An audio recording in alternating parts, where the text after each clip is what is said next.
श्याम गोलो फिर से एक बार आपका इस ट्रेनिंग सेशन में स्वागत करता हूं। मैं आशा करता हूं कि आप सभी लोग स्वस्थ हैं और आप अपने साथ अपने परिवार का यानी घर का परिवार और एमसीएल परिवार दोनों का ख्याल रख रहे हैं। मैं ये भी उम्मीद करता हूं कि आप सभी लोग 1 घंटा बहुत अच्छी एक्सरसाइज कर रहे हो, अपने हार्ट अपने लंग को मजबूत कर रहे हो और अपनी इम्यूनिटी को बढ़ा रहे हो। तो चलिए शुरुआत करते हैं आज के इस सेशन के साथ।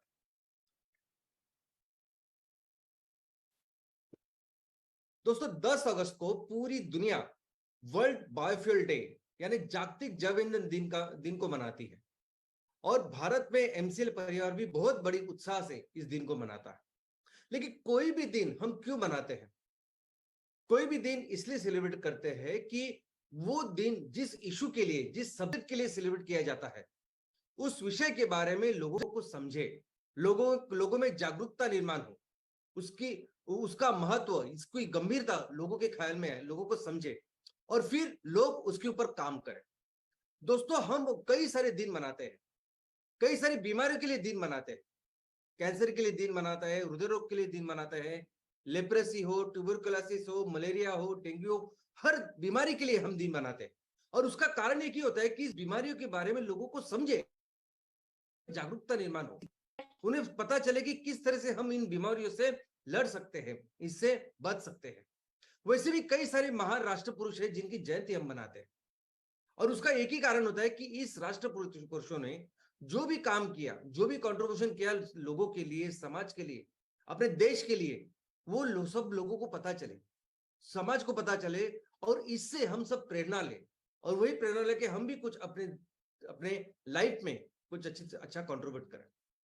तो वैसे ही वर्ल्ड बायोफ्यूल डे इसलिए मनाया जाता है कि इस बायोफ्यूल के बारे में, जैव ईंधन के बारे में पूरी दुनिया को पता चले।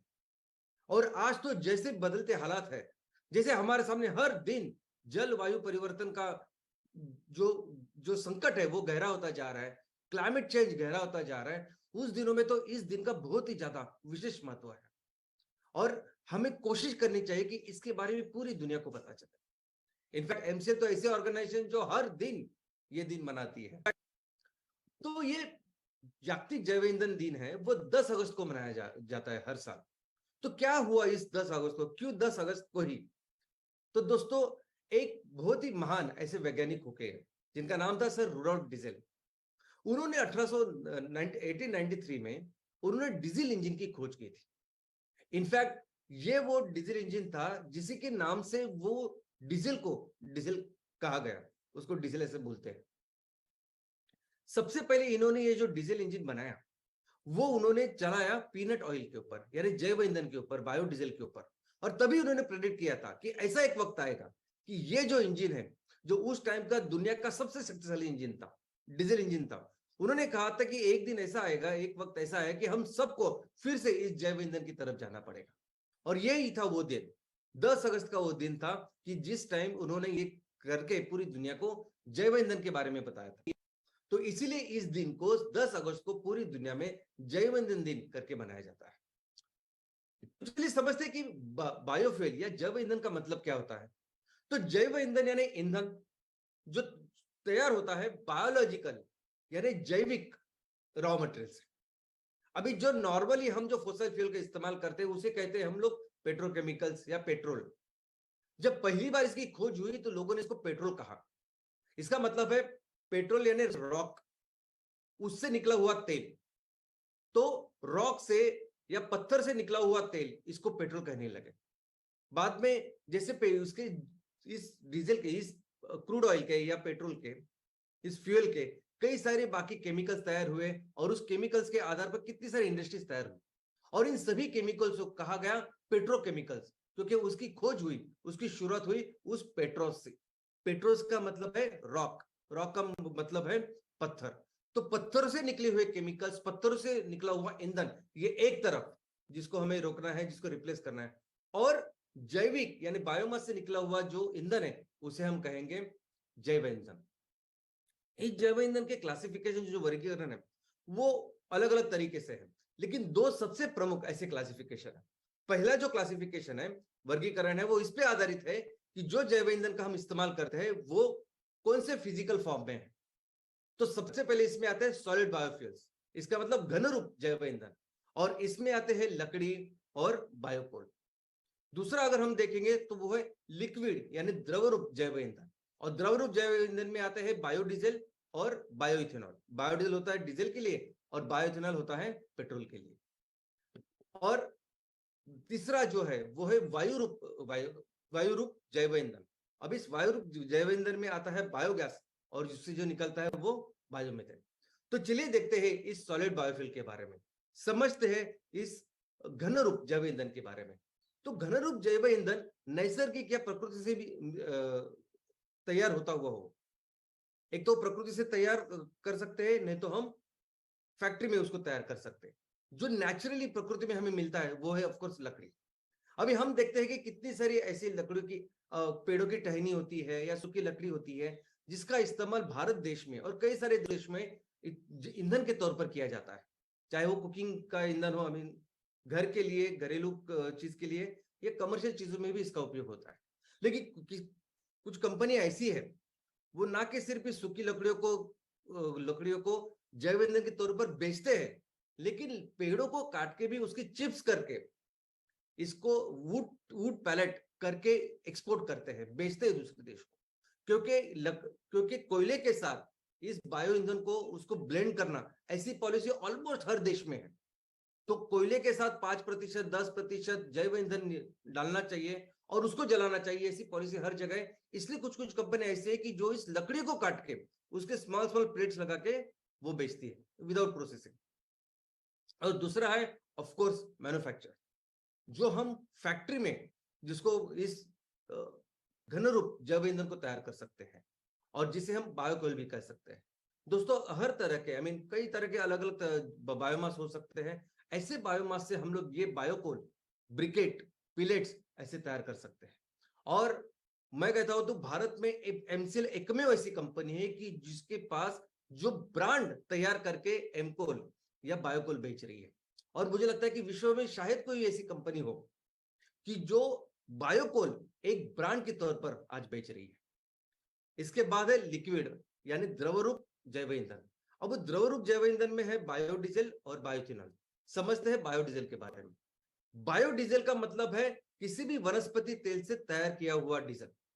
अभी कौन सा वनस्पति तेल होगा वो, तो उसमें कोई प्रॉब्लम नहीं, कोई भी वनस्पति तेल बायोडीजल के लिए रॉ मटेरियल करके हम उसका इस्तेमाल कर सकते हैं। उसमें कोई भी स्पेसिफिकेशन की आवश्यकता नहीं, सिर्फ वो वेजिटेबल ऑयल होना चाहिए, वनस्पति तेल होना चाहिए। लेकिन ये जो बायोडीजल है ये ऑलमोस्ट डीजल जैसा ही काम करता है। यानी अगर आपको लगता होगा कि बायोडीजल हमेशा ब्लेंडिंग के इसमें हम लोग इसका इस्तेमाल कर सकते हैं 5%, 10%, 15%, तो ऐसा नहीं है। जहां जहां डीजल आज की तारीख में काम करता है वहां बायोडीजल 100% हम इसका इस्तेमाल कर सकते हैं और ये भी वैसे ही आउटपुट देता है। यानी ये ब्लेंडिंग में भी काम करता है।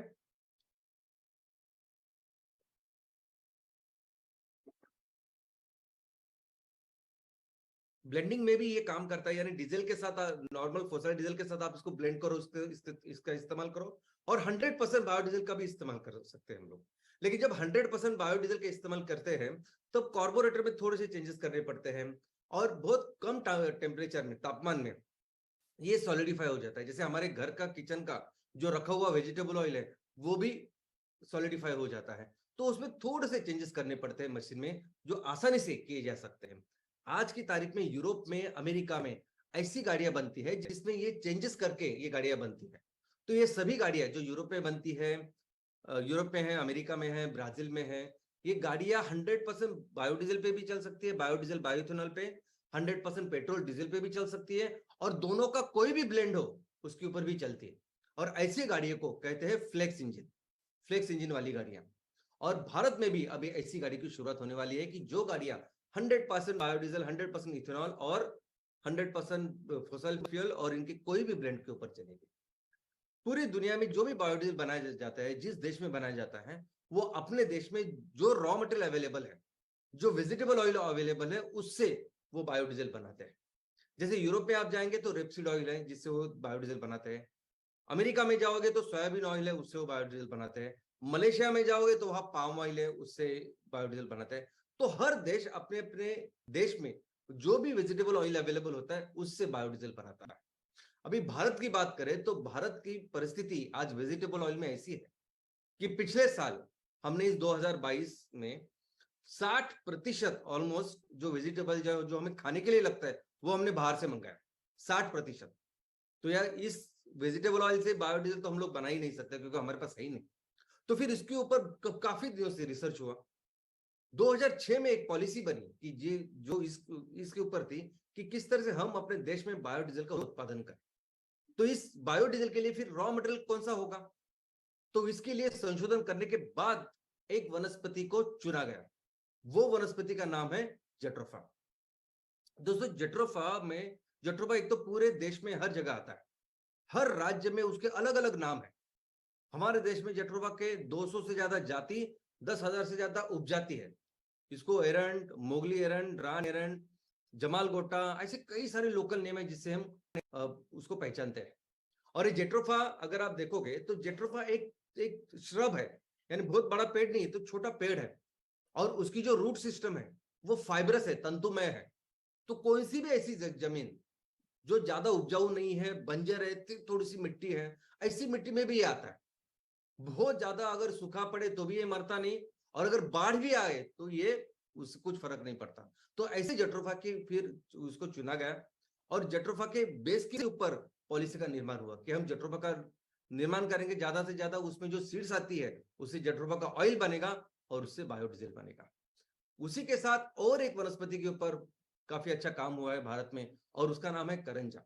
ये भी लोकल अलग अलग नाम से इसको पहचानते हैं, पूरे भारत देश में होता है। पोंगामिया पिनाटा ऐसा उसका टेक्निकल या बॉटनिकल नेम है। लेकिन ये कोई श्रब या छोटा ऐसा पेड़ नहीं, ये बड़ा वृक्ष है, बड़ा पेड़ है। तो इसकी जो रूट सिस्टम है वो नॉर्मल एक बड़े पेड़ के जैसी होती है, और उसके बेनिफिट्स भी वैसे। तो इसके फ्रूट्स आने के लिए, ये बड़ा होने के लिए शायद टाइम लग सकता है, लेकिन एक बार वो पूरा बड़ा होने के बाद तो बहुत सारे फल, बहुत सारे सीड्स, बीज देता है, जिससे काफी सारा तेल निकल सकता है। और एक बड़ा वृक्ष होने के कारण उसके कई सारे अच्छे अच्छे चीजें या बेनिफिट्स भी है। लेकिन वो वैसी जगह पे आता है जहां फिर उसको पोषक ऐसी परिस्थिति हो, उसको पोषक ऐसी जमीन हो। अभी हमारी जो नेशनल बायोडीजल पॉलिसी थी 2006 में, हमने इस पॉलिसी को तैयार किया। भारत सरकार ने जब इस पॉलिसी को तैयार किया तब उन्होंने प्रॉपर ये जेट्रोफा बेस्ड पॉलिसी थी, और उन्होंने फिर उसके आगे एक अपने टारगेट्स भी रखे कि कैसे हम बायोडीजल बनाएंगे, कैसे इसको नॉर्मल डीजल के साथ ब्लेंड करेंगे, 2009 तक कौन सा लक्ष्य होगा, 2012 तक हम कहा जाएंगे, वो सब टारगेट्स उन्होंने तैयार किए। और इन्होंने सब पूरा प्रोत्साहन भी दिया था कंपनियों को कि आप इसको काम करो। ये जेट्रोफा को लगाने के लिए उन्होंने ऐसी जो बंजर जमीन थी वो कंपनियों को दी कि आप लीज के ऊपर दी कि आप करो इसके ऊपर काम। लेकिन फिर भी ये आगे बढ़ नहीं पाया, जितना जितना एक्सपेक्टेड था, अपेक्षित था, उतना बिजनेस, इतना इतना सेक्टर, इस सेक्टर का एक्सपेंशन नहीं हुआ। और उसका प्रॉब्लम था रॉ मटेरियल, क्योंकि उतने स्केल में इस रॉ मटेरियल का उत्पादन ही नहीं हुआ। अभी जैसा मैंने कहा कि जेट्रोफा के 200 से ज्यादा जाति और 10,000 से ज्यादा उपजाति है। तो कौन से वैरायटी का वो रॉ मटेरियल का इस्तेमाल करना चाहिए, या कौन सी वो एग्रोनॉमिक प्रैक्टिसेस से, कौन सी टेक्नोलॉजी की जिससे वो बेहतर लगेगा और बेहतर हम लोग उगा पाएंगे, ऐसी इसके ऊपर काम ही नहीं हुआ। तो जिन्होंने भी इस रॉ मटेरियल को लगाया, जिन्होंने भी इसके ऊपर काम किया, ऐसे था कि 3 साल के बाद उसको फ्रूट्स आना आना चाहिए ऐसे। लेकिन 4-4, 5-5 साल के बाद भी ना तो ये श्रब वो 3-4 फीट के ऊपर बढ़ा, ना ही इसको फ्रूट आए। और इसी जगह पे जब मैंने 2005 और 6 में 5 में मैंने और डॉक्टर लवेश सर, हम दोनों ने इस पे बहुत काम किया था। मुंबई के नजदीक ठाणे में हमने ऑलमोस्ट 1,000 एकड़ में ये जेट्रोफा की लागवड़ की थी, प्लांटेशन की थी। और जो हमने प्लांटेशन की थी वो सिर्फ 10 महीने में वो 6 फीट हुआ और उसको फ्रूट्स आए, जिसको देखने के लिए कई भारत से तो लोग आते ही थे, लेकिन बाहर से भी लोग आते थे। तो इसी के कारण वो जेट्रोफा आगे बढ़ा नहीं, उसको जितना रॉ मटेरियल चाहिए वो हुआ नहीं। लेकिन कुछ देश ऐसे कि जिन्होंने इस पॉलिसी को बहुत अच्छी तरह से इंप्लीमेंट किया, जैसे मलेशिया, उन्होंने बायोडीजल पॉलिसी तैयार की, उसको अच्छी तरह से आगे लेके गया, और ब्लेंडिंग भी उन्होंने की। आज पूरी दुनिया में जो बायोडीजल का उत्पादन होता है, सबसे ज्यादा उत्पादन करता है अमेरिका, मैक्सिमम। उसके बाद अगर परसेंटेज में देखेंगे तो यूरोपियन यूनियन या यूरोप है, सभी देश मिलकर।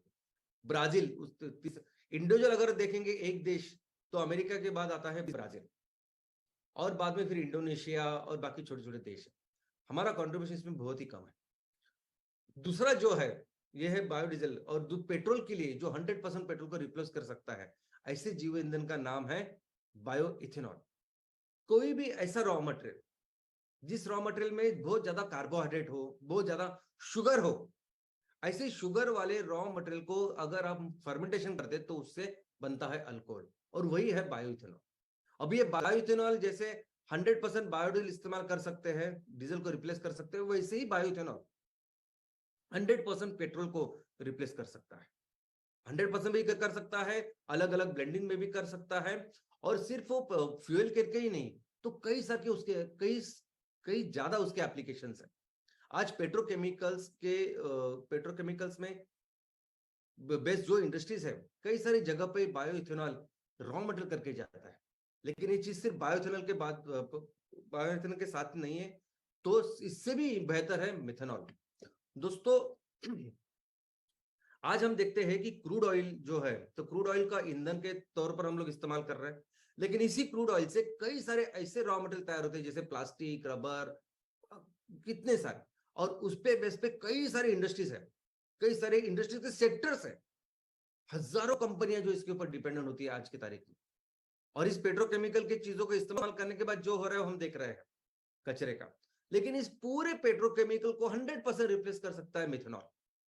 आज अब ये जो चित्र आप देख रहे हैं, इस चित्र में हर कोई चीज जो आज की तारीख पे पेट्रोकेमिकल से तैयार होती है, वो मिथेनॉल से तैयार हो सकती है। और ये मिथेनॉल किससे, तो ये बायोमास बेस हो सकता है, लेकिन सबसे इंपॉर्टेंट चीज जो मिथेनॉल तैयार करने के लिए लगती है, वो है कार्बन डाइऑक्साइड। यानी कार्बन डाइऑक्साइड जो हम समझते हैं कि कार्बन डाइऑक्साइड बहुत ज्यादा हो रहा है, जिसकी वजह से ग्लोबल वार्मिंग हो रही है, लेकिन जब इसी कार्बन डाइऑक्साइड से अगर ये रॉ मटेरियल करके चाहिए, इंडस्ट्री के लिए चाहिए, तो उतना कार्बन डाइऑक्साइड बिल्कुल नहीं है। और ऐसी परिस्थिति में हम जो एमसीएनजी प्रोजेक्ट करके हम शुरुआत करने वाले हैं, हम इस एमसीएनजी प्रोजेक्ट में जो बायोगैस तैयार होगा, उसमें 60% मीथेन आता है, और 30 से 35% तक उसमें होता है कार्बन डाइऑक्साइड। तो ये कार्बन डाइऑक्साइड आने वाले दिनों में इस मिथेनॉल को तैयार करेगा, और एक बहुत बड़ी इंडस्ट्री का निर्माण हम लोग सब मिलकर करेंगे। ये अलग कभी उसके बाद डिस्कस करेंगे। तो बायोफ्यूल अगर आप देखेंगे अमेरिका में, तो जो पेट्रोल पंप होते हैं, तो उसमें अगर आप पेट्रोल खरीदने जाओगे तो आपको ऐसे दिखाई देगा, अलग अलग तरह के पेट्रोल वहां होते हैं, जो अलग अलग स्केल के बायोइथेनॉल से ब्लेंडिंग में चलते हैं। जैसे अभी यहाँ आप देख रहे हो तो E20, E30, E85 ऐसे है। तो E20 का मतलब है E यानी इथेनॉल, 20 यानी 20% इथेनॉल। तो ये वो पेट्रोल है कि जिसमें 20% इथेनॉल है। E30 का मतलब है 30% इथेनॉल, 70% नॉर्मल पेट्रोल। E85 का मतलब है 85% बायो इथेनॉल, और सिर्फ 15% नॉर्मल पेट्रोल। तो ऐसे अमेरिका में मिलता है, और अमेरिका आज की तारीख में ऑलमोस्ट आधे से ज्यादा जो दुनिया का जो बायो इथेनॉल बनता है, आधे से ज्यादा अकेले अमेरिका में बनता है। लेकिन यूरोप में, अमेरिका में, ब्राजील में, इन तीनों क्षेत्र में बहुत अच्छी तरह से इस बायो इथेनॉल का यूज किया जाता है। आप देख सकते हैं कि यहाँ E5 से लेके E100 तक अलग अलग ब्लेंड पे ये पेट्रोल मिलता है, पेट्रोल में इसका ब्लेंडिंग किया जाता है। वैसे ही जैसे पेट्रोल में जब आप बायोइथेनॉल ब्लेंड करते हो, तो इसे कहते हैं E5, E10, E15। वैसे जब डीजल में आप बायोडीजल डालते हो, तो उसे कहते हैं B5, B10, B15।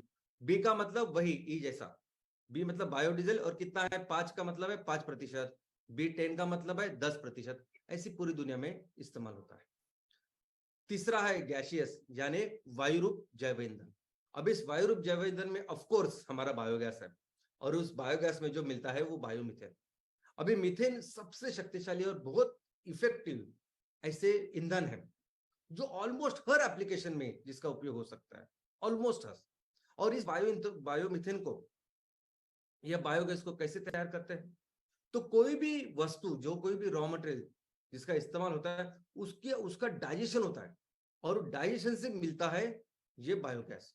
जैसे हम लोग खाना खाते हैं, कोई भी खाना अगर हमने खाया, उस खाने के बाद उसका डाइजेशन होने के बाद दो चीजें हमें मिलती है अपने शरीर को। एक तो मिलती है ऊर्जा, और जिस ऊर्जा के साथ आज मैं अभी बात कर रहा हूँ, हम लोग सभी चीजें करते हैं। और दूसरा जो होता है वो न्यूट्रिएंट बेस्ड चीज होती है, जिसको हम निकाल देते हैं कल दूसरे दिन सुबह में। वो आइडियली उसको वो रिसाइकल होना चाहिए। वो सभी जो न्यूट्रिएंट्स है जो हमने छोड़ दिए हैं, वो फिर से उस चक्कर में या उस रिसाइकलिंग के साइकिल में आना चाहिए। वैसे सेम होता है इस बायोगैस प्रोडक्शन में।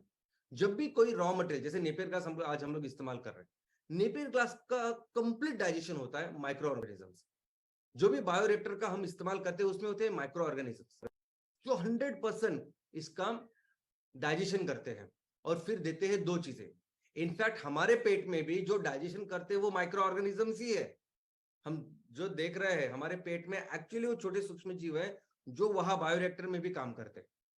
और फिर उसके डाइजेशन करने के बाद दो चीजें मिलती है। एक तो मिलती है ऊर्जा यानी बायोगैस, और दूसरे मिलती है फर्टिलाइजर, ऑर्गेनिक फर्टिलाइजर। तो और ये मीथेन, ये बायोगैस को जब आप प्यूरिफाई करते हो, मीथेन आप जनरेट करते हो, तो इस मीथेन का उपयोग ऑलमोस्ट हर एप्लीकेशन में होता है। हर तरह का जो आपको ईंधन चाहिए, ऑयल एंड गैस का जहां जहां एप्लीकेशन है, हर एक चीज को ये रिप्लेस कर सकता है। सीएनजी आपने देखा तो ये सीएनजी करके पेट्रोल में भी चलेगा, डीजल में भी चलेगा। हर वो गाड़ी जो आज की तारीख में पेट्रोल और डीजल के ऊपर चलती है वो सीएनजी पे चल सकती है। ये आपके सामने रेलवे चल रही है, बड़े बड़े ट्रक्स चल रहे हैं। और इसी सीएनजी को अगर आप लिक्विफाई करते हो यानी द्रव रूप में कन्वर्ट करते हो तो वो 600 गुना कम हो जाता है। यानी बहुत छोटे से जगह में बहुत बड़ा फ्यूल रह सकता है।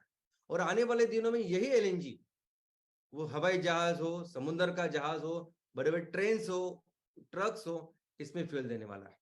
वैसे ही ये बायोमीथेन घर में हमारा जो घरेलू कुकिंग फ्यूल करके भी काम करता है, इलेक्ट्रिसिटी जनरेशन के लिए काम करता है। जहां जहां इंडस्ट्रीज है, अलग अलग कमर्शियल एप्लीकेशन, वहां भी हर जगह बायोमीथेन काम कर सकता है। दोस्तों, भारत दुनिया में पहला ऐसा देश है कि जिसने इस बायोमीथेन के ऊपर, बायोगैस के ऊपर पॉलिसी बनाई। 1984 में ये पॉलिसी बनाई और तब से हम इस पॉलिसी को इंप्लीमेंट एग्जीक्यूट कर रहे हैं। Ministry of new and renewable energy करके, एमएनआरई करके एक संस्था है कि जिनके थ्रू ये प्रोजेक्ट इंप्लीमेंट होते हैं। और ये वो एजेंसी है कि जो हर प्रोजेक्ट को 30% इतनी सब्सिडी देती है। आज की तारीख में अगर हम देखेंगे तो 1984 से लेके अब तक 40 लाख इतने बायोगैस के प्रोजेक्ट लग चुके हैं। लेकिन जितनी अपेक्षित या जितनी एक्सपेक्टेड जो एलपीजी का रिप्लेसमेंट था वो नहीं होता हुआ, आई मीन उतना नहीं हुआ। इनफैक्ट जितने भी म्युनिसिपल कॉर्पोरेशन है, ऑलमोस्ट हर म्युनिसिपल कॉर्पोरेशन में एक बायोगैस का प्रोजेक्ट आपको दिखाई देगा जो चल रहा है। लेकिन वही प्रॉब्लम है कि बायोगैस के लिए वो सेग्रीगेटेड रॉ मटेरियल चाहिए जो शायद म्युनिसिपैलिटी में नहीं मिलता। अभी चाइना ने भी इसमें, इस जैव ईंधन में या बायोगैस में अभी इतनी तरक्की की है। 2014-2015 में चाइना ने एक्चुअली शुरुआत की इस बायोगैस के ऊपर काम करने की, और इतने स्पीडिंगली अभी चाइना काम कर रहा है कि अभी तक आज की ये परिस्थिति है कि हमारे अगर 40 लाख से ज्यादा हमारे बायोगैस की यूनिट लग चुके हैं, तो चीन के 7.1 मिलियन यानी लगभग 71 लाख इतने यूनिट बायोगैस के लग चुके हैं। ये जो बायोफ्यूल का, जैव ईंधन का क्लासिफिकेशन है, ये जो हमने देखा, घन रूप, द्रव रूप, वायु रूप, वैसे ही एक दूसरा क्लासिफिकेशन है जिसका ज्यादा इस्तेमाल होता है। और वो क्लासिफिकेशन है कि किस तरह का रॉ मटेरियल आप इस्तेमाल कर रहे हैं, किस तरह की टेक्नोलॉजी का आप इस्तेमाल कर रहे हो। तो टेक्नोलॉजी बेस्ड ये क्लासिफिकेशन है। इनफैक्ट जैसे किसी भी सेक्टर में हमने देखा है कि किसी भी टेक्नोलॉजी बेहतर हो जाती है, वैसे प्रोडक्ट भी बेहतर होता जाता है। पहले टीवी कैसा था, अभी टीवी कैसा है, वो उसमें एलसीडी आई, एलईडी आई, बाकी सब चल रहा है। वैसे ही अभी मोबाइल की तरफ मोबाइल का हमने देखा, कंप्यूटर का हमने देखा, कैसे कंप्यूटर था, धीरे धीरे करके कैसे कंप्यूटर आ रहे हैं, मोबाइल कैसे आ रहे हैं। मोबाइल में आज की तारीख में 4G चल रहा है। 4G का मतलब है 4th जनरेशन। हर ये जो टेक्नोलॉजी का निर्माण होता है उसे कहते हैं जनरेशन। तो मोबाइल हमने देखा कि फर्स्ट जनरेशन में था, 2G आया यानी second generation, 2 generation, 3G, 4G और अभी 5G आने वाला है। वैसे ही सेम जनरेशन का क्लासिफिकेशन इस जैव ईंधन में भी है। पहला है 1G या फर्स्ट जनरेशन बायोफ्यूल्स, जैव ईंधन। अब ये वो बायोफ्यूल्स है कि जहां रॉ मटेरियल का जो इस्तेमाल होता है वो रॉ मटेरियल सभी एडिबल, यानी जिनका फूड, जिनका अनाज करके हम इस्तेमाल करते हैं, उसका रॉ मटेरियल करके इस्तेमाल हो रहा है। यानी जो अनाज के तौर पर लोग उसका बाकी के देशों में जो उपयोग करते हैं, उसको हम रॉ मटेरियल करके लेते हैं और उससे जैव ईंधन का उपयोग करते हैं। तो हर तरह के अनाज, मक्का, शुगर केन, ये गन्ना, ये सभी जो चीजें हैं वो आज की तारीख में बहुत बड़े स्केल पे इसका उपयोग हो रहा है। वैसे सेकंड जनरेशन बायोफ्यूल्स है। सेकंड जनरेशन बायोफ्यूल्स यानी वो कि जहां रॉ मटेरियल जो इस्तेमाल होता है वो नॉन फूड फीडस्टॉक होता है, यानी ऐसी सब चीजें होती है कि जिनका फूड करके हम इस्तेमाल नहीं करते। तो इसमें of course non edible oil है, अभी जेट्रोफा ऑयल, करंजा का ऑयल, कैस्टर का ऑयल, ये सभी ऐसे ऑयल है कि जिसको हम खाते नहीं, उसका इस्तेमाल होता है। कचरे का इस्तेमाल होता है। अभी कचरा अगर ऑर्गेनिक हो, वेट हो, तो उसको बायोफ्यूल में कन्वर्ट किया जा सकता है। बायोमास, अलग अलग तरह का बायोमास, चाहे वो जंगल से हो, चाहे वो खेती के बाद का हो, इन सभी का इस्तेमाल किया जा सकता है, किया जाता है जैव ईंधन तैयार करने में। और इसी टेक्नोलॉजी को हम कहते हैं सेकंड जनरेशन जैव ईंधन। Third generation 3G biofuels. अभी 3G बायोफ्यूल्स में क्या होता है, तो इसमें एक ही रॉ मटेरियल के ऊपर काम किया जाता है और वो है अलगे। अलगे एक ऐसा प्रॉमिसिंग एक ऐसी प्रॉमिसिंग वनस्पति है, एक ऐसी वनस्पति है कि जिसमें बहुत सारा जैव ईंधन का निर्माण हो सकता है। और इसको लेके साइंटिस्ट पूरी दुनिया में कई सारे लोग जो काम कर रहे हैं और जो समझते हैं कि आने वाले दिनों में अलगे एक बहुत इंपॉर्टेंट ऐसा फ्यूचर होने वाला है। तो अलगे पे काम करने वाले जो जैव ईंधन है उसे कहते हैं 3G biofuels. 4G biofuels, fourth generation. अभी इसमें क्या होता है, रॉ मटेरियल के ऊपर जेनेटिकली मॉडिफिकेशन होता है, उसमें जो जनुके होते हैं उसमें तब्दीली की जाती है। अभी हमने देखा कि जो भी रॉ मटेरियल लगता है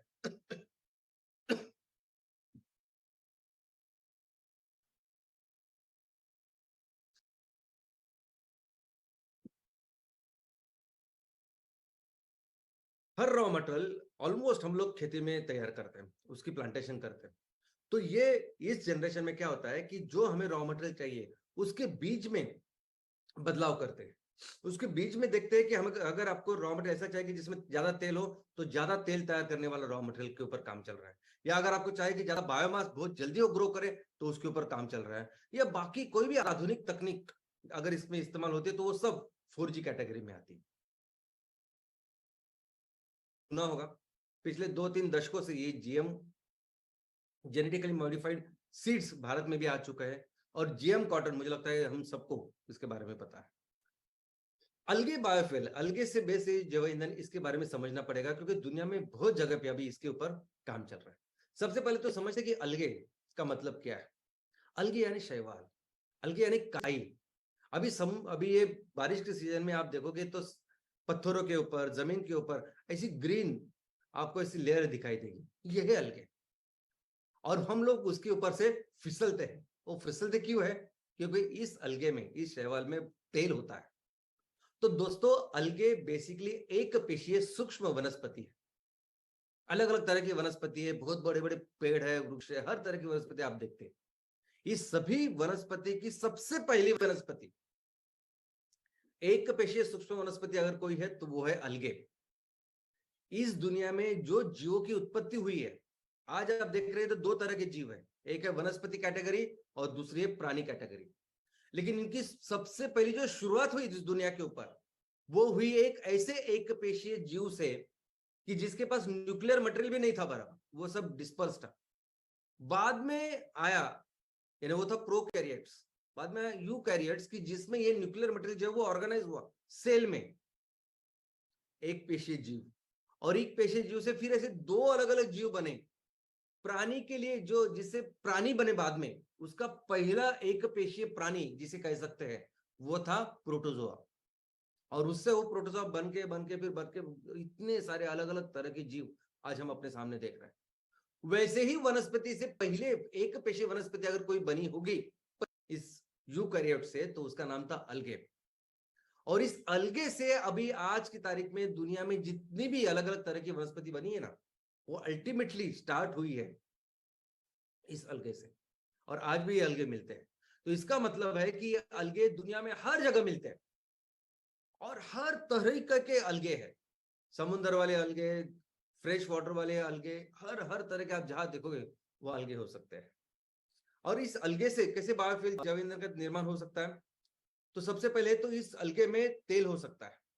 तो as a source of oil, यानी इस अलगे का तेल निकल सकता है और इस तेल से फिर हम बायोडीजल तैयार कर सकते हैं और इसका जैव ईंधन करके इस्तेमाल कर सकते हैं। दूसरा जो है, इस अलगे से बहुत सारा बायोमास हमें मिलता है। अभी जब बायोमास मिलता है तो इस बायोमास को फिर हम फर्मेंटेशन कर सकते हैं, उसका बायोमिथेनेशन कर सकते हैं और अलग अलग तरह के जैव ईंधन के हम प्रोडक्ट तैयार कर सकते हैं। दोस्तों, ये जो अलगे है इसके बहुत सारे टाइप्स है। जैसा मैंने कहा कि दुनिया की कोई भी ऐसी जगह नहीं जहां अलगे नहीं है, कंपल्सरी अलगे है। जो मनुष्य को पता है, ऐसे इस अलगे के 3 लाख से ज्यादा जाती है, यानी 3 लाख टाइप्स तो हमें पता है, जो नहीं पता ये बहुत ज्यादा हो सकते हैं। लेकिन अलगे की कैटेगरी की जा सकती है कि अलगे ऐसे अलगे कि जो तेलों में ज्यादा है, ऐसे अलगे जो बायोमास बहुत ज्यादा देते हैं, जो बाकी के कोई फूड करके बहुत बेटर है। अलगे अलगे की ग्रोथ जैसी होती है तो ये ग्रोथ लिनियर नहीं होती। जैसे बाकी के पेड़ बढ़ते हैं, वृक्ष बढ़ते हैं, तो वैसे नहीं अलगे बढ़ते। तो अलगे मल्टीप्लाई होता है, यानी एक पेशीय वनस्पति है तो एक के 2, 2 के 4, 4 के 8, ऐसे अलगे बढ़ते हैं। और लेकिन इस अलगे को आज की तारीख में भारत में जो इसका प्रोडक्शन होता है, वो प्रोडक्शन होता है इसके हेल्थ बेनिफिट के लिए। इनफैक्ट इस अलगे को, इस शैवाल को या काई को सुपर फूड ऐसा कहा गया है। इसमें इतनी सारे इतने अच्छे तत्व है, इतने मिनरल्स, इतने विटामिन, इतनी सेहत, इतने ओमेगा ऑयल्स इसमें है कि जो बहुत जरूरी होते हैं शरीर के लिए। अगर आप एक कैप्सूल लीजिए, एक गोली अगर ले अलगे की, तो पूरा दिन आपके सभी जो रिक्वायरमेंट है उसको पूरा कर सकती है। तो आज की तारीख में ये जो अलगे की खेती हो रही है, सुपर फूड करके हो रही है। और अगर आपने नाम सुना होगा स्पिरुलिना, स्पिरुलिना इज बेसिकली अलगे, जिसका हम सेवन करते हैं। तो अलगे का प्रोडक्शन, अलगे जिस तरह से तैयार करते हैं, ऐसे 2 तरीके हैं। एक तो तरीका है photo bio reactor method, PBR. अभी क्या होता है कि अलगे अगर आप देखोगे तो पानी के सिर्फ ऊपरी हिस्सों में कुछ मिलीमीटर में ही अलगे तैयार होते हैं, पानी के नीचे तैयार नहीं होते। तो अगर अलगे का प्रोडक्शन करना है, अलगे ज्यादा से ज्यादा तैयार करना है, तो हमें पानी का सरफेस ज्यादा से ज्यादा चाहिए और ऑफ कोर्स वहां लाइट चाहिए कि जिसके वो सूर्य प्रकाश मिले, प्रकाश संश्लेषण हो। इसलिए इस तरह का एक ट्यूब का या रिएक्टर का निर्माण किया गया है, जिस रिएक्टर में आप देख सकते हैं कि जिस रिएक्टर में पानी होता है और इस पानी में, इस रिएक्टर में फिर अलगे की हम खेती करते हैं। इस ट्यूब को कहते हैं फोटोबायोरिएक्टर। वो कांच की होती है, वो प्लास्टिक की होती है और बाद में इस ट्यूब को आप कैसे भी रखिए, अलग अलग तरीके से आप इसको रख सकते हैं। लेकिन ऑलमोस्ट 70 से ज्यादा वेरिएबल्स है जो अलगे की इस ग्रोथ को कंट्रोल करते हैं। यानी अलगे की ग्रोथ अगर आपको बहुत फास्ट चाहिए, फास्ट प्रोडक्शन चाहिए, तो अलगे इतना एफिशिएंट वनस्पति है कि उसको फिर ज्यादा कार्बन डाइऑक्साइड लगेगा, तो आपको कार्बन डाइऑक्साइड देना पड़ता है। यानी अगर आप ज्यादा कार्बन डाइऑक्साइड, उतना ही ज्यादा ऑक्सीजन बाहर आता है, तो ऑक्सीजन टॉक्सिसिटी हो सकती है ज्यादा ऑक्सीजन की वजह से, तो उसको निकालना पड़ता है। अलगे को माइक्रोन्यूट्रिएंट्स लगते हैं, जैसे हमें विटामिन मिनरल्स लगते हैं, वो देने पड़ते हैं। मैक्रोन्यूट्रिएंट जैसे हमें अनाज, चावल भी सब लगता है, वैसे उसको लगता है। ये सारे वेरिएबल्स अगर आप देखोगे तो 70 से भी ज्यादा ऐसी चीजें जो कंट्रोल करनी पड़ती है। इसलिए अलगे प्रोडक्शन का खर्चा जरा ज्यादा रहता है। दूसरी जो पद्धति है वो है ओपन पॉन्ड, यानी अलगे के लिए आप फिर ऐसे ओपन तालाब तैयार करते हो और उसमें उसकी खेती करते हो। अलगे दुनिया का सबसे एफिशिएंट ऐसी वनस्पति है, दुनिया का सबसे एफिशिएंट प्लांट है। अभी वनस्पति जो है, हम देखते हैं कि वनस्पति इतनी महत्वपूर्ण क्यों है कि वो हमारे वातावरण में जो भी ये कार्बन डाइऑक्साइड है वो लेती है, सोखती है और वो लेके हमें ऑक्सीजन प्रदान करती है। और ये कितनी एफिशिएंटली कोई भी वनस्पति कर सकती है, तो ये डिपेंड होता है कि उसमें कितना क्लोरोफिल है। अगर ज्यादा क्लोरोफिल है तो ज्यादा एफिशिएंटली करती है। अभी कोई भी वनस्पति से ये अगर आप अलगे कंपेयर करोगे तो अलगे सबसे ज्यादा एफिशिएंट। इसका कारण यह है कि किसी भी पेड़ से वनस्पति का जो आकारमान, जो उसकी साइज होती है, उसके अनुसार उसका जो प्रोपोर्शन होता है क्लोरोफिल का, उससे कई ज्यादा प्रोपोर्शन होता है अलगे में। यानी अलगे की जितनी साइज होती है और उसमें जितना क्लोरोफिल होता है वो बहुत ज्यादा होता है। तो अलगे की ये जो कैपेसिटी है, ज्यादा से ज्यादा कार्बन डाइऑक्साइड ले सकती है और जल्द से जल्द ऑक्सीजन बना के छोड़ सकती है, पूरी दुनिया में नंबर 1 है। इनफैक्ट हम सब लोग मिलके इस बहुत ही महत्वपूर्ण ये जो चीज है इसका उपयोग करने वाले हैं। आने वाले दिनों में हम सभी एक बहुत स्पेशल ऐसे प्रोजेक्ट्स करने वाले हैं एमसीएल परिवार में, आप सभी उद्योजक। आज की तारीख में आप देख रहे हैं कि इंडस्ट्रीज में, कारखानों में जो भी एमिशन तैयार होता है, जो भी धुआं तैयार होता है, वो धुएं को ऐसे ऊपर छोड़ा जाता है जिसे चिमनी के तहत, और उस चिमनी को अगर आप देखोगे तो ऐसी चिमनी होती है और ऊपर वो धुआं निकल जाता है। लेकिन अलगे के साथ अभी आने वाले दिनों में हमें एक ऐसे करने की जरूरत नहीं, ये चिमनी तैयार करने की जरूरत नहीं है, एमिशन हवा में डालने की जरूरत नहीं। जो भी एमिशन तैयार होता है उसको पाइप के जरिए हम डायरेक्टली अलगे के पॉन्ड में, अलगे के तालाब में उसको छोड़ सकते हैं, और अलगे बहुत एफिशिएंट उसको कार्बन डाइऑक्साइड को निकालेगा, ऑक्सीजन भी डालेगा। और अगर जहां जहां सल्फर डाइऑक्साइड, सल्फर डाइऑक्साइड है, सल्फर का स्क्रबिंग भी बहुत अच्छा अलगे से होता है। दोस्तों, पूरी दुनिया में, यानी अमेरिका में, जापान में, चाइना में, इस अलगे को लेके, अलगे प्यूरिफाई को लेके कितने सारे स्टार्टअप्स बन चुके हैं ऑलरेडी। लोगों ने काम नहीं किया, लोगों ने प्रोडक्ट तैयार करके बेच रहे हैं आज। यानी घर का प्यूरिफायर, ऑफिस का प्यूरिफायर, बाहर सड़क पे प्यूरिफायर, आप देख सकते हैं कि सड़क पे भी उन्होंने बड़ा प्यूरिफायर लगाया, वो अलगे का है, और वहां ऐसे स्टार्टअप तैयार करके वो बेच रहे हैं, सब प्रोडक्ट बेच रहे हैं जो अलगे बेस्ड है। हम भी ऐसे तैयार करने वाले, हम भी अपने गांव को, अपने शहरों को स्वच्छ कर सकते हैं। हर सिग्नल के लेवल पे, सिग्नल पे हम लोग इस तरह का एक अलगे का प्यूरिफायर लगा सकते हैं जो हवा को शुद्ध करेगा। इनफैक्ट यूरोप में अगर आप देखोगे तो ऑलरेडी ऐसे प्यूरिफायर उन्होंने लगे जो अलगे बेस्ड है। अब इस जैव ईंधन को लेके एक कंट्रोवर्सी भी है, बहुत इंपॉर्टेंट कंट्रोवर्सी है, और वो है फूड वर्सेस फ्यूल। आज के तारीख में 750 करोड़ लोग इस दुनिया में रहते हैं, जो शायद कुछ दिनों में 800 हो जाएंगे, और इसमें से ऑल 100 करोड़ लोग ऐसे हैं जिनको आज पेट भर खाना नहीं मिलता, 100 करोड़ से ज्यादा भी। और मैक्सिमम जैव ईंधन, सबसे ज्यादा जैव ईंधन आज जिस जिस रॉ मटेरियल से तैयार हो रहा है वो सब खाना ही है, अनाज ही है। यानी वो अनाज जो किसी की भूख मिटा सकता है, और ऑलरेडी ऐसी जरूरत है। 100 करोड़ से ज्यादा लोग ऐसे हैं कि जिनको भूख लगती है, जिनको भूख पूरी नहीं होती। वो ऐसी कंडीशन में अगर आप खाने का उपयोग, वो चावल, अनाज का उपयोग अगर आप इसके लिए कर रहे हो, तो बहुत सारे ऐसे संगठन है दुनिया में, बहुत सारे लोग हैं कि जो इसका निषेध करते हैं, जो बोलते हैं कि ऐसा नहीं होना चाहिए। तो ये बहुत बड़ी कंट्रोवर्सी जो पूरी दुनिया में चल रही है। और इसका कारण भी अगर आप देखोगे प्रॉपर साइंटिफिकली, उन्होंने जो फिगर्स हमारे सामने रखे कि अगर आप 8 बकेट अगर आप कॉर्न या मेज या भुट्टा जिसे हम कहते हैं वो तैयार करते हो, तो उस 8 कॉर्न से 21.6 गैलन, अभी 1 गैलन यानी 4.25 लीटर, तो उस 8 बकेट से आप ऑलमोस्ट 80 लीटर आप इथेनॉल या पेट्रोल तैयार करोगे, ऐसा पकड़ते हैं, बायोइथेनॉल तैयार करोगे। लेकिन वही 8 बकेट अगर आप किसी को खाने के लिए देंगे, तो एक आदमी का पूरे साल का खाने का जो अनाज है वो तैयार हो सकता है। ये, और इसीलिए इस फूड वर्सेस फ्यूल के क्रिटिसिज्म की वजह से, इस कंट्रोवर्सी की वजह से, ऐसे कई सारे आपको कार्टून्स दिखाई देंगे जो तैयार कर रहे हैं और बेच रहे हैं। यानी लोग खराब अनाज मांग रहे हैं और ये जैव ईंधन उनको दे रहे, ईंधन दे रहे हैं। एग्रीकल्चर लैंड कितनी इस्तेमाल की जाती है इसके लिए, अगर इसके आंकड़े आप देखोगे तो पूरी दुनिया में जितनी भी खेती होती है, जितना भी क्षेत्र है, 7% जमीन जो है वो, उसमें जितना भी खाना या अनाज तैयार होता है वो पूरा जैव ईंधन के लिए जाता है। और सबसे ज्यादा प्रोडक्ट जो जाते हैं, यानी इसमें सभी है, सब कुछ शामिल है, इसमें गेहूं है, इसमें चावल है, इसमें सब कुछ है। लेकिन अगर आप देख सकते हैं कि सबसे ज्यादा एरिया जो जैव ईंधन के लिए जिसका इस्तेमाल होता है, पहले तो है मेज यानी मक्का, वो 30 मिलियन हेक्टर। दूसरा आप देख सकते हैं कि सोयाबीन ऑयल, अभी हमारा हमारा जैसा देश, भारत जैसा देश, soybean oil, rapeseed oil, palm oil, ये बाहर से मंगा रहा है और हम लोग खा रहे हैं उसको। लेकिन आज आप देख सकते हैं कि soybean oil 25 million Hector, 250 lakh Hector ऐसी जमीन जिसमें ऊपर सोयाबीन तैयार हो रहा है और वो उससे जैव ईंधन तैयार हो रहा है। आप देख सकते हैं रेपसीड ऑयल 8 मिलियन हेक्टर यानी 80 लाख हेक्टर। आप देख सकते हैं कि पाम ऑयल जो हम लोग खाते हैं 6 मिलियन हेक्टर यानी 60 लाख हेक्टर। तो ऐसे अलग अलग क्षेत्र आप देख सकते हैं कि जो जहां खाना तैयार हो रहा है, अनाज तैयार हो रहा है, वो जैव ईंधन के लिए जिसका इस्तेमाल हो रहा है। लेकिन अभी आप देखेंगे कि क्यों ऐसी कंट्रोवर्सी है।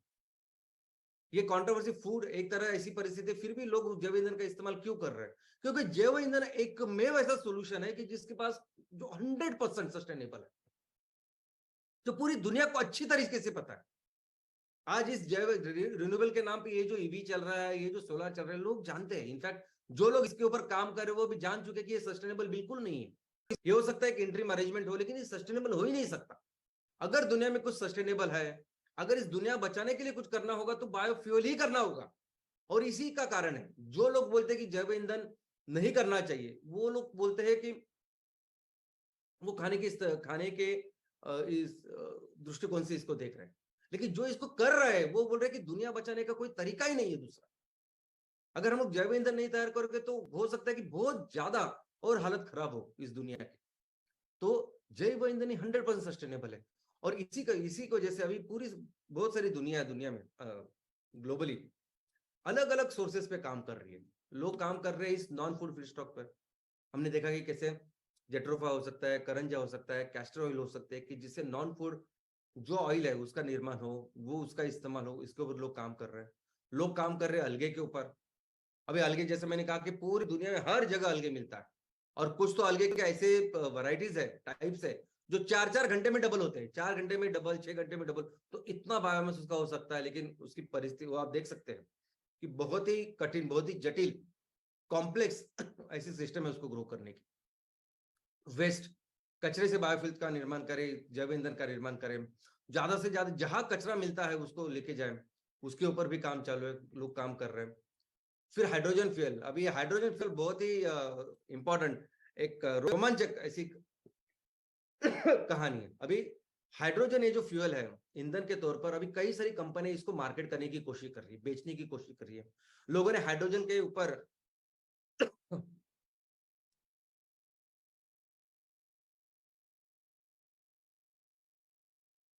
गाड़ियां लाई है और बता रहे कि देखो हाइड्रोजन के ऊपर ये सब कुछ चलता है, हम लोग हाइड्रोजन के ऊपर जाना चाहिए। तो दोस्तों ये हाइड्रोजन बायोमास से तैयार होता है, सिंपल प्रोसेस होती है फर्मेंटेशन से, उससे बन सकता है।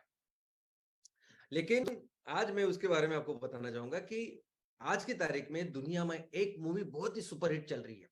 हर देश में वो मूवी सुपरहिट चल रही है, हमारे देश में भी। और उस मूवी का नाम है, इंग्लिश मूवी, हॉलीवुड मूवी का नाम है ओपेनहाइमर। अब ये ओपेनहाइमर ये ऐसे एक साइंटिस्ट की, वैज्ञानिक का आत्मचरित्र है। आत्मचरित्र है, जीवन चरित्र है। वो वैज्ञानिक जिसने अणुबॉम्ब बनाया, वो वैज्ञानिक जिसने एटम बॉम्ब बनाया, और जिसका उपयोग करके अमेरिका ने जापान को पूरी तरह से बर्बाद किया। लेकिन उसके बाद, उस टेक्नोलॉजी का निर्माण करने के बाद पूरी दुनिया में ऐसी जंग छिड़ी है। हर देश चाहता है कि उसके पास अणुबॉम्ब हो। वो काम, और ऑफ कोर्स हुआ है। कई सारे देशों ने अपने अपने अणुबॉम्ब तैयार किया, उसमें कंपटीशन चल रहा है, तुम्हारे पास कितने, मेरे पास कितने।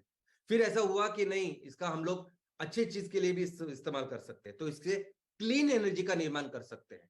तो जापान में, सॉरी जापान में नहीं, यूरोप में, अमेरिका में फिर न्यूक्लियर रिएक्टर, इस अणुबॉम्ब की टेक्नोलॉजी के ऊपर फिर एनर्जी तैयार करने के प्रोजेक्ट चालू हुए, जिसे अणु ऊर्जा हम कहते हैं।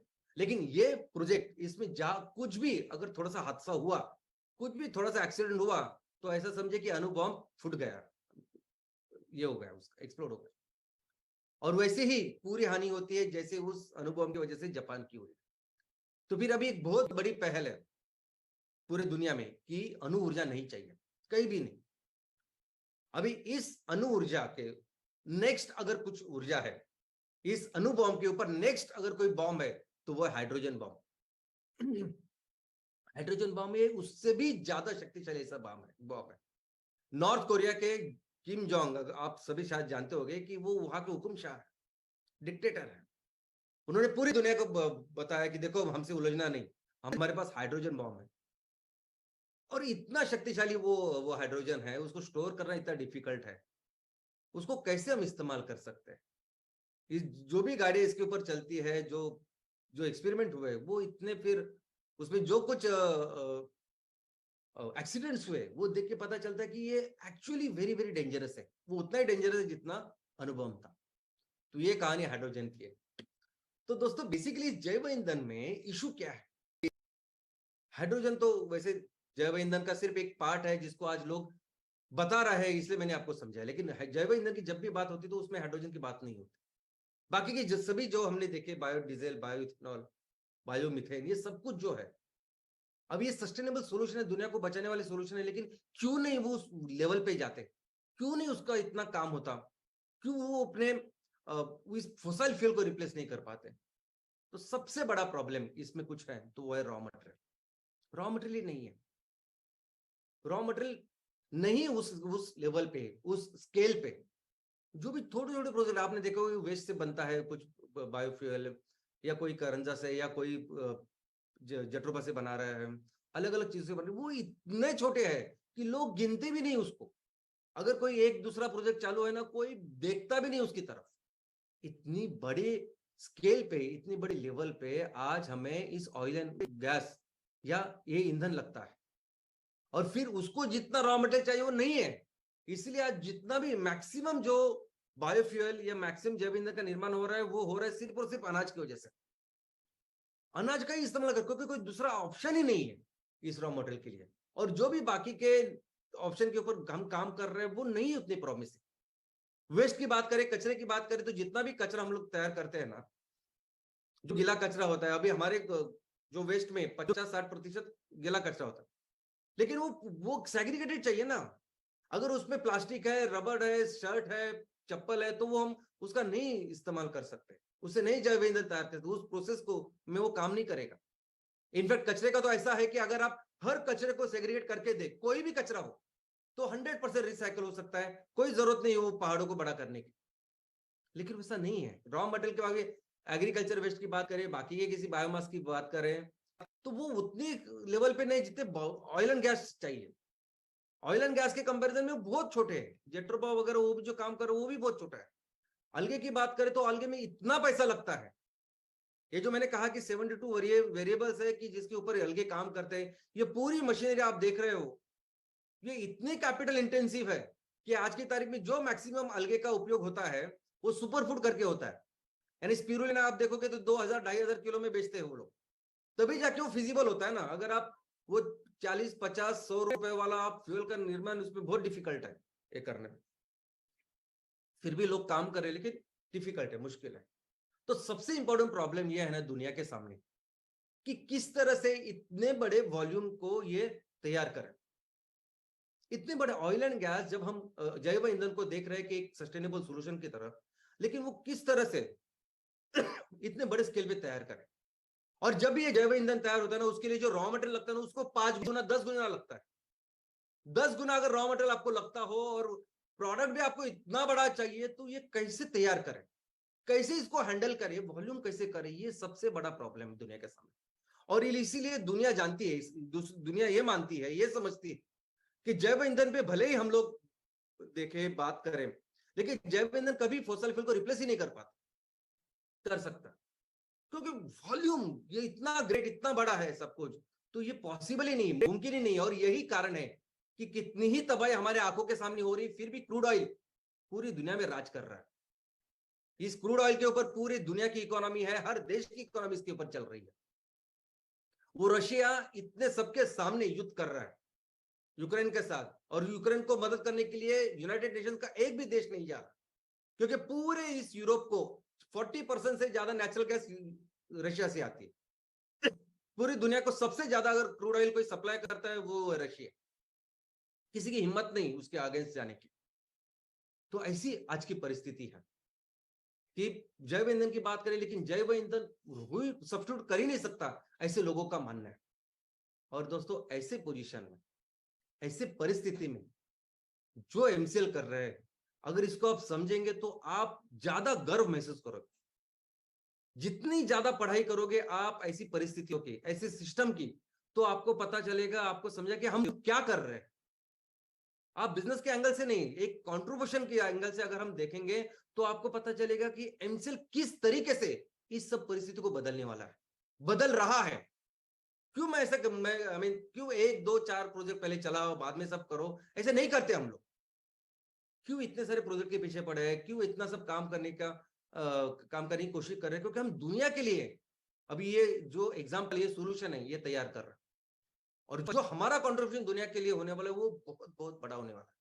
दोस्तों दुनिया में कोई भी ऐसी कंपनी नहीं है जो इतनी सिस्टमैटिकली रॉ मटेरियल के ऊपर काम कर रही है, स्पेसिफिकली ये नेपियर ग्रास के ऊपर।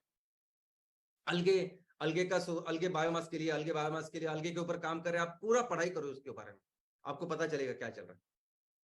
और नेपियर ग्रास, एमसीएल पहली ऐसी कंपनी है जो इतने सिस्टमैटिकली नेपियर ग्रास के ऊपर, बायोमास के ऊपर काम कर रही है, जिससे हर क्वेश्चन, हर प्रॉब्लम सॉल्व होने वाला है। किसी कंपनी ने अभी तक नहीं किया। कुछ कंपनियां हैं थाईलैंड में, कुछ यहाँ है ऑर्गेनाइजेशन है कि जिन्होंने नेपियर ग्रास से बायो सीएनजी बनाया। कितने स्केल पे बनाया आप पढ़िए। कोई भी इतने स्केल पे, इतने कमर्शियल स्केल में, इतने वॉल्यूम ने किसी ने काम किया नहीं जो एमसीएल इसके ऊपर काम कर रही है। दोस्तों एमसीएल पहली कंपनी है जो स्केल और बिजनेस मॉडल, यानी करना कैसे है। अगर 10 गुना आपको रॉ मटेरियल लगता है तो उस 10 गुना रॉ मटेरियल के साथ कैसे ईंधन का निर्माण करेंगे हम, कैसे हर गांव में, हर ग्राम पंचायत, जब मैं बात कर रहा हूं यही सोल्यूशन अल्टीमेट।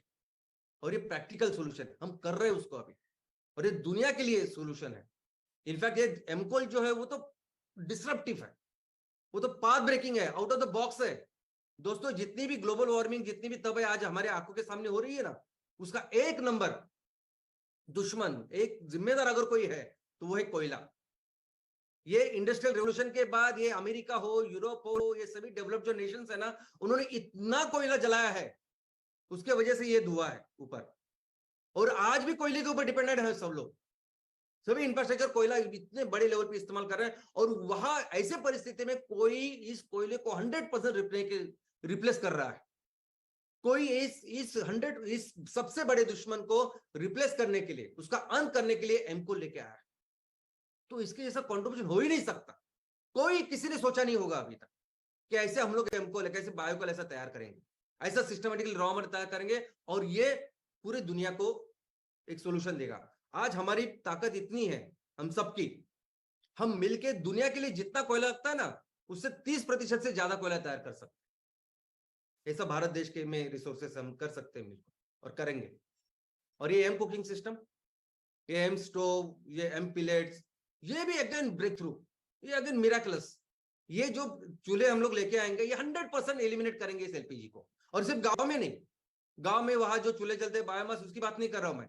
अच्छे, सबसे अच्छे महानगरों में, सबसे पॉश लोकेलिटी में, अच्छे घरों में, या 5 स्टार होटल में, हर जगह ये एम पिलेट्स, ये एम कुकिंग सिस्टम ऐसे जलने वाले हैं कि इसमें धुआं नहीं है और वैसे जलेंगे जैसे एलपीजी जलता है।